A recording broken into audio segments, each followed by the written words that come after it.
हमारे चैनल में आपका स्वागत है। आज हम भगवान शिव के पवित्र अवतार श्री महायोगी गुरु गोरखनाथ जी की अवतार की कथा का किस प्रकार से उनका अवतार हुआ वर्णन सुनते हैं। ये कथा महाफलदायी है, इसको अवश्य सुनना चाहिए। इसे सुनकर व्यक्ति चाहे भौतिक या आध्यात्मिक कोई भी प्रगति हो, उसमें लाभ प्राप्त करता है। नारद पुराण के तथा स्कंद पुराण के अनुसार किसी ब्राह्मण ने ज्योतिर्विद के आदेश के अनुसार गडांतक नक्षत्र में पैदा हुए अपने निज पुत्र को अनिष्ट जानकर उसका समुद्र में परित्याग कर दिया। वह बालक अतुल महमशाली परमेश्वर की गतिविधि से किसी महामत्स्य को भोजन बन गया। वह दुष्पुत्र दयामय की अघटित घटना अत्यंत चातुरी चमत्कार से चिरकाल तक जीवित रहा। एक बार शिव पार्वती अमर कथा विषय प्रगाढ़ प्रार्थना के वशीभूत हो भूतनाथ भगवान महादेव महेश्वर कैलाश शैल को त्याग कर पार्वती को अमर कथा सुनाने के लिए महापर्वत लोकालोक पर पहुँचे। वह शैल मणियों से विभूषित था, अतएव उसकी शोभा अनूठी थी। जिस प्रकार महावायु मेघमंडल को दिगंतरों में अपने वेग से प्रस्थानित करता है, वैसे ही अमर कथा सुनाने को एकांत स्थान चाहने वाले श्री मूलनाथ ने 3 तालियां बजाकर सकल पशु पक्षी वर्ग को उस स्थान से हटाया। सर्वपूज भगवान माँ मणियों से सुशोभित लोकालोक से इस प्रकार प्राणियों को प्रशांत कर श्री महादेवी जी को अमर कथा सुनाने को तैयार हो गए। परम करुणारूपी भक्त बसा आदिनाथ आस्तोष ने भवानी सफरिया से संतुष्ट हो मृत्यु को जीतने में समर्थ उस अमर कथा का उपदेश किया। श्री गौरी ने भी भगवान शिव को प्रणाम किया। बहुत काल कथा सुनते बीता। श्री पार्वती जी योग निद्रा में अवस्थित हो गईं। इसी अवसर पर तेजोभार से प्रताड़ित वही महामत्स्य जिसने अजन्मा अग्रजन्मासुत को ग्रसित किया, उसी सागर तट पर आ पहुंचा एवं कथा कृति को प्रकट किया। आदिदेव कथा सुनाते ही रहे। भगवान आदिनाथ ने द्विज शिशु पर अनुग्रह किया, जिससे कोई कष्ट न पाकर सुख से निकलकर भगवान के निकट आ विराजा और चरणों में प्रणाम किया। भगवान महेश्वर पूछने लगे, हे वत्स, महामत्स्य के उदर में तुम्हारा निवास किस असाधारण कारण हुआ, सत्य कहो। बालक बोला, हे सर्वज्ञ, हे सर्वशक्तिमान, हे दयामय, आप स्वयं जानते हैं, मैं क्या कहूँ। इस प्रकार बालक भाषुत माधुरी से निरतिशय संतुष्ट हो एवं प्रसन्न होकर आज शक्ति जगदम्बा से भगवान शिव इस प्रकार बोले, हे शैलपुत्री, ये बालक आपका पुत्र है। ये दिनमुनि के सदृश संसार का प्रधान नेता होगा एवं सर्वदा प्रसन्नचित रहेगा। इसको कोई पराजित करने वाला नहीं होगा। भगवान आदिनाथ तुझ पुत्र को आशीर्वाद देकर बोले, हे वत्स, तुम मत्स्य के उदर से सन्निधान से प्रकट हुए हो। तुम्हारा नाम संसार में मत्स्यनाथ या मत्स्येंद्रनाथ होगा, क्योंकि तुम मत्स्य अवतार मत्स्यों के इंद्र हो। अब जाओ, समस्त लोकों में भ्रमण करो, योग विद्या का विस्तार करो, यही हम दोनों का आपको आदेश है। मत्स्यनाथ बोले, हे नटराज, हे करुणामय, ये सब आपका ही अनुग्रह है, मैं कृतकृत्य हूँ। महाप्रकाश मत्स्यनाथ ने भगवान शिव और भगवती से आदेश प्राप्त कर योग विद्या बुद्धि के लिए वहाँ से प्रयाण किया। योग प्रचार की इच्छा से प्रथम अखिल भुवनों का भ्रमण किया। कुछ काल तक योग विद्या का प्रचार करने के अनंतर लोकनाथ महाप्रकाश सिद्धनाथ जी के मन में भगवान आदिनाथ की तपस्या का विचार प्रकट हुआ। भगवान के सात्विक ध्यान में स्थित हो गए एवं मनोरूपी कुसुमों से आदिनाथ परमेश्वर की आराधना करने लगे। लोकालोक मसन्नाथ जी के चिरकाल पवित्र तप से भगवान अत्यंत प्रसन्न हो गए एवं प्रकट होकर बोले, हे नित्यनाथ, मैं तुम्हारे तप से निरतिशय प्रसन्न हूँ, स्वच्छा अनुकूल वर मांगो।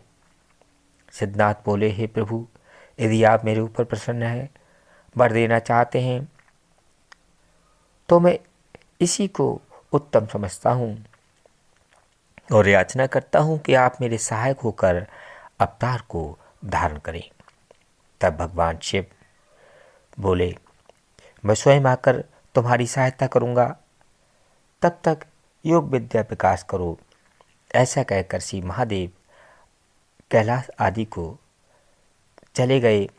करुणामय उस समय महाप्रकाश सिद्धनाथ के योग प्रचार से ये योग विद्या राजयोग, लय योग, हठ योग, मंत्र योग, ध्यान योग, विज्ञान योग प्रसृप्ति विभिन्न नामों से प्रसिद्ध हुई। कुछ समय के चले जाने पर करुणामय के वरदान का स्मरण भगवान मूलनाथ ने किया। उसी समय भगवान ने श्री महादेवी जी के पूर्व व्रत से प्रेरित होकर हृदय को उसी दिशा में प्रणत किया। उमा का अंतस्थल अहंकार सागर में बीची लेने लगा। अभिमान की मात्रा से आच्छादित अचिंत शक्ति के आवेश ने आकर श्री पार्वती जी भगवान महेश्वर से इस प्रकार बोली, हे आदिदेव आदिनाथ, जहाँ जहाँ आप हैं वहाँ वहाँ मैं आपसे पृथक नहीं, मेरे बिना आपकी कोई सत्ता नहीं, मन विशिष्ट ही आप हैं।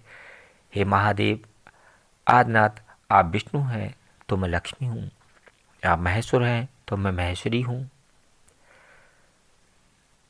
आप शिव हैं तो मैं शक्ति हूँ, आप ब्रह्मा हैं तो मैं सावित्री हूँ, आप इंद्र हैं तो मैं इंद्राणी हूँ, आप वरुण हैं तो मैं वरुणानी हूँ, आप पुरुष हैं तो मैं प्रकृति हूँ, आप ब्रह्म हैं तो मैं माया हूँ, मेरे से पृथक आप नहीं हैं।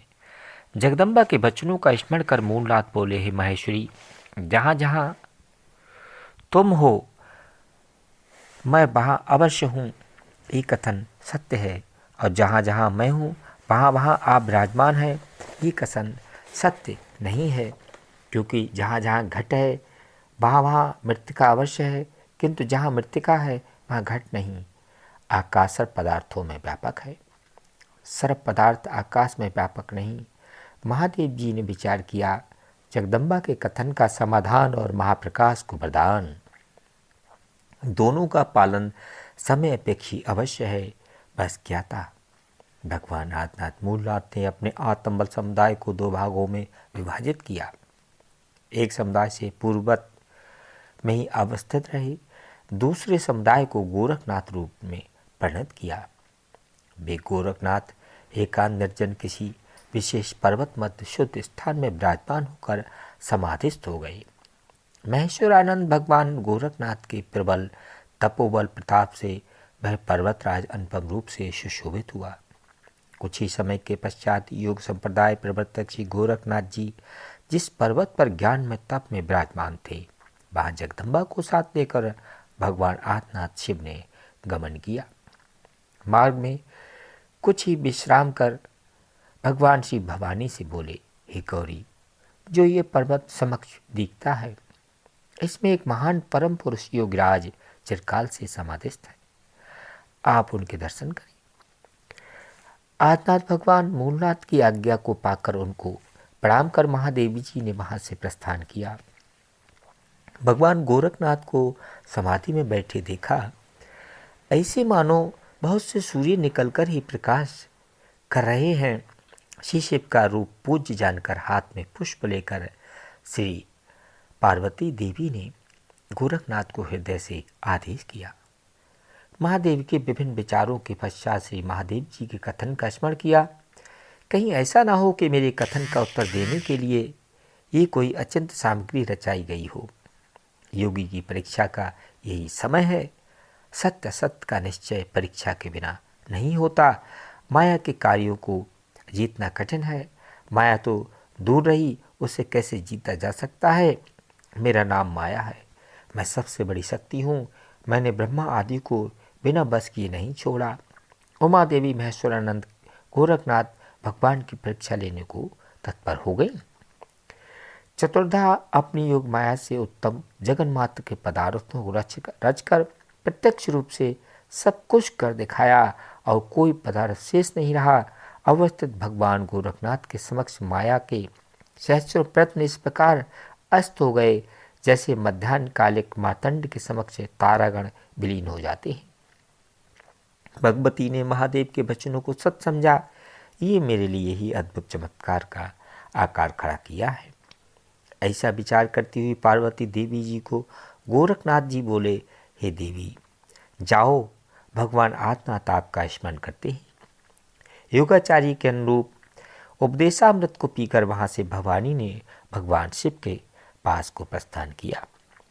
वहां पहुंचकर मूलनाथ आदिनाथ भगवान शिव को आदेश किया और कहा, हे ईश्वर, आपका कथित संकल्प यथार्थ है।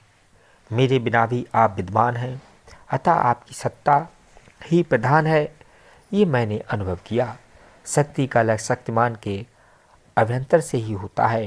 हे ईश्वर, ऐसा कौन अवस्थित योगेश्वर है जिसने मेरी शक्ति को कुछ भी नहीं समझा। वह अपनी समाधि में अचल रहा। महादेव बोले, हे महेश्वरी, जिस योगी का तुमने दर्शन किया उस योगी का नाम गोरक्षनाथ है। सर्वदेव मनुष्यों का इष्ट देव है। माया से परे एवं काल का भी काल है। समय अपेक्षित अनेकों रूपों से भिन्न प्रकृति का संचालक है। हे देवी, मैं ही गोरक्षनाथ हूँ। मेरा स्वरूप ही गोरखनाथ है। हम दोनों में किंचित भी अंतर नहीं है। प्रकाश से भिन्न प्रकाश नहीं रहता। हे महादेवी, संसार का कल्याण हो, वेद, गौ, पृथ्वी आदि की रक्षा हो, इसी हेतु से मैंने गोरखनाथ स्वरूप को धारण किया है। जब जब योग मार्ग की रक्षा में अवस्थित होता हूँ, ये गोरक्षनाथ मेरे नामों में उत्कृष्ट है। मूलनाथ भगवान बोले, हे महेश्वरी, जो पुरुष योग विद्या का सेवन करता है वही मृत्यु को जीतता है और अन्य उपायों से मृत्यु को जीता नहीं जा सकता। अन्य उपाय तो थोड़ी बहुत आयु बढ़ा सकते हैं। योग बल महाबल है, योगी महाबली हैं। चाहे एक रहें या अनेक रहें, वो विचरें या भूमि में रहें, आश्रम में रहें या भ्रमण करें, 100 युग तक रहें या सदा अमर रहें, स्थूल शरीर में रहें, चाहे सूक्ष्म शरीर से या फिर स्रोत से सुने या बिना स्रोत सुने, चाहे राज्य का होकर रहे चाहे पर्वत पर होकर, वह योगी ब्रह्मा विष्णु के कार्यों को भी करने में समर्थ होता है। भवानी बोली, हे प्रभु, आपको कोटि नमस्कार। आपकी माया अनंत है। जगत आपका उद्यान है, आप इसके माली हैं। इस प्रकार श्री महादेवी जी पार्वती जी से पूज्य भगवान श्री महादेव कैलाश को पधारे। इधर कमलासन पर विराजमान श्री ब्रह्मा जी को योगी नारद जी बोले, हे प्रभु, पहले मैंने आपसे यह अमर कथा सुनी थी। महादेव जी ने सिद्धार्थ मसन्नाथ जी को वरदान दिया था कि आप नाथ वंश के तथा योग मार्ग के प्रवर्तक होंगे। तो फिर संसार में उन्होंने किस प्रकार योग का प्रचार किया और फिर मसन्नाथ जी ने किस महामहिमशाली शिष्य को इस योग का उपदेश किया। नाथ नाम पूर्वक से योगियों का संप्रदाय कैसे प्रबुद्ध हुआ। ब्रह्मा बोले, ही नारद, उसके पश्चात महेश्वर मूलनाथ अवतार भगवान गोरखनाथ यहाँ महाप्रकाश मसन्नाथ जी समुद्र तट पर तप कर रहे थे, वहाँ को पधारे। वहाँ गोरखनाथ जी ने जाकर मसन्नाथ जी को समाधि द्वारा मनोयोग को प्रबोधित कर योग पद्धति को पूछा और विनीत भाव से स्तुति की एवं नाथ पद योग वंश प्रवर्तिका को प्राप्त किया।